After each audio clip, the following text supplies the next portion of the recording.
ఈ సో అయితే ఏరియా. మీరు ప్లాట్స్ వేయట్లేదు, కమ్యూనిటీని బిల్డ్ చేస్తున్నా అన్నారు కాబట్టి దిస్ ఇస్ బెస్ట్ ఆన్సర్ యాక్చువల్‌గా. ఎందుకంటే చుట్టుపక్కల చాలా మంది ఆల్రెడీ యాహ్! ఉన్నారు అండ్ మీ ఇల్లు కూడా ఇక్కడే ఉంది. యాహ్! అండ్ నెక్స్ట్ అసలు ఏమున్నాయి ప్రాజెక్ట్స్ లోపల, అంటే ప్రాజెక్ట్ హైలైట్స్ ఏంటి అనేది ఒకసారి చూద్దామా మరి? అబ్సల్యూట్లీ.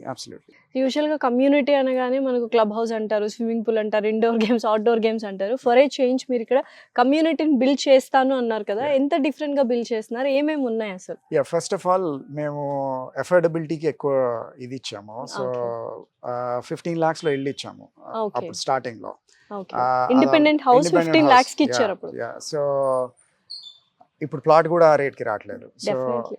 మేము అలా 2000 కుటుంబాలకి ఇల్లు ఇచ్చాము ఇక్కడ. ఇప్పుడు ఇక్కడ 2000 ప్లస్ ఫ్యామిలీస్. Families yeah! ఉన్నాయన్నమాట. యాహ్! ఓకే. అలానే ఇప్పుడు ఒకసారి ఇళ్ళన్నీ అయిపోయాక నెక్స్ట్ ఏంటి అంటే ఎప్పటినుంచో శ్రీ సిటీ అంటే అమ్మవారి పేరు.